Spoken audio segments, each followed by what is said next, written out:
Hi friends, welcome to Technical RPA. This video we are going to learn about how to link the bots. So I have 10 bots in my.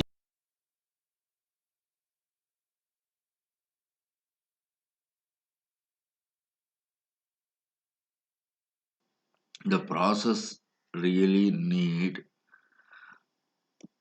two bots or three bots or five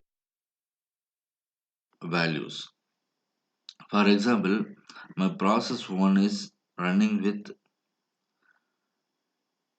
50 lakhs records each and every day. This is the commitment to the client.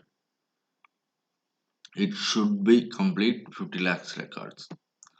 For the 50 lakhs records, so it's taking 30 hours, for example. So in that case, I need really two bots because in maximum hours I can schedule the bot is 18 to 20 hours. So the bot one I'm scheduling at 18 to 20 hours, and bot 2 I need to schedule minimum 15 hours to complete these 20 lakh records in 30 hours process. So this is the expectation to complete that. Now the bot one, so how we are linking bot one into bot 2. So in my database, I have one database. So if I move to database,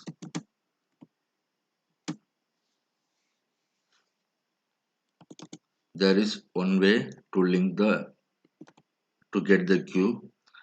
The second is queue manager.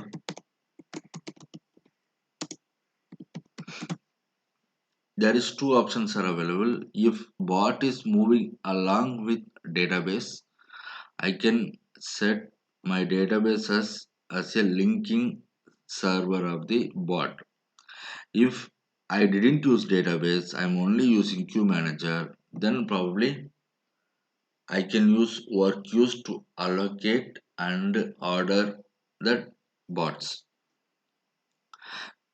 If I go to database, so I will definitely create a table for this particular process. The table should be the columns with bot name or machine name. The second column should be, so what is the record you are fetching? For example, employee number. The third should be what is the start date and time. The fourth column should be what is the end date and time, which is when bot started, when bot is ending the particular record to process. It is very important. The bot doesn't have start time and end time. He doesn't know how bot is performing. Apart from that, these are all the four mandatory things when it is related to the data. Apart from that, whatever the columns you need in your situation based on the client requirement, you can add it. Here, I'm adding column as bot name. So how bot name or machine name will help. So the record one employee number taken by bot one. Here I'm adding one more column as status. bot 1 taking the employee number 1 and the initial level of status is empty.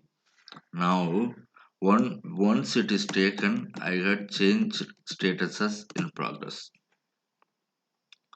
For example, bot 1 is completed the employee number 1 record.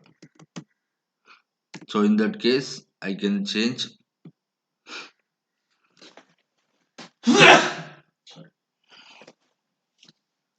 the statuses in progress to completed.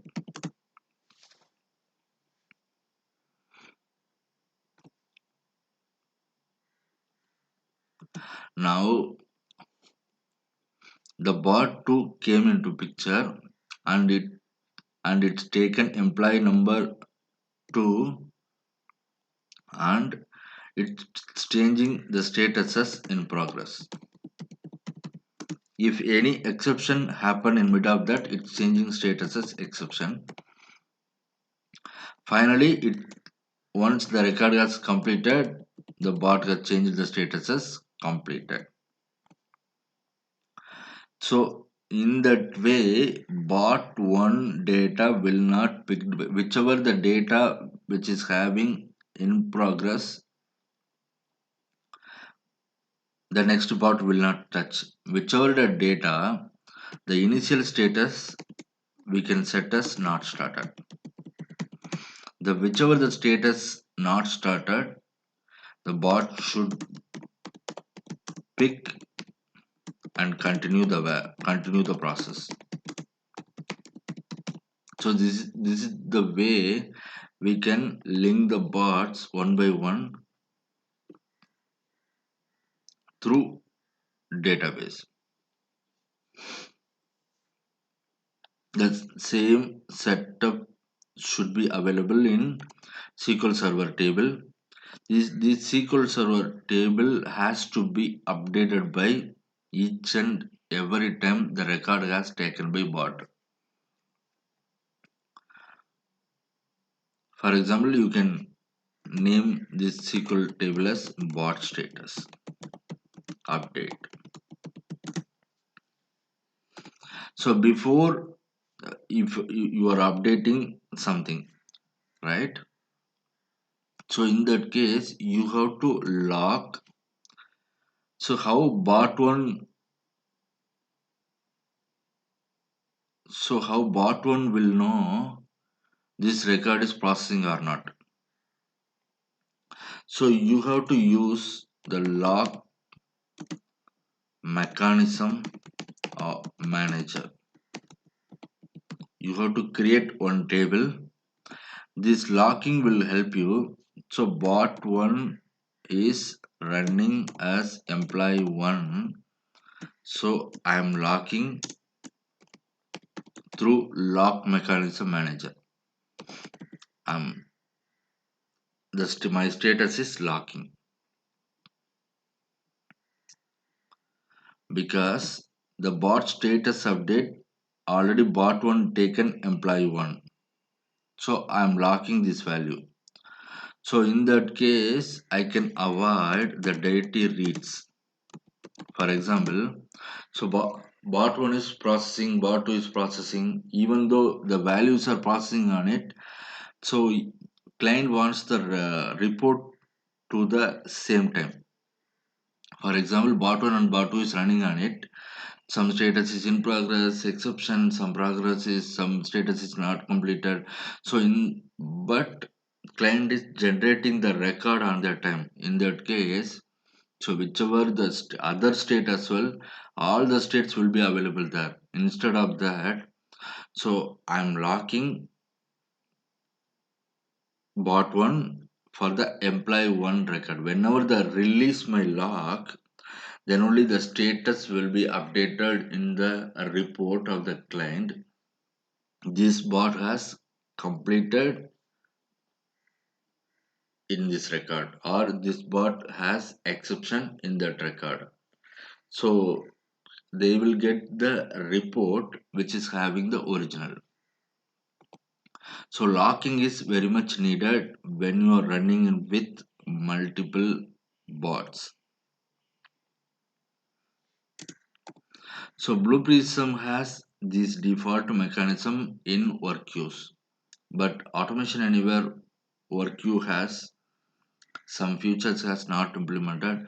We have to implement in manual and we have to update those into bot status. So this is the way we can identify and run those multiple bots. For example, you can run 10 bots or 15 bots or whatever the bots. These bots has to be linked up with logging mechanism and as well as status update. Thanks guys, thanks for watching this video, and we can learn some more in next video.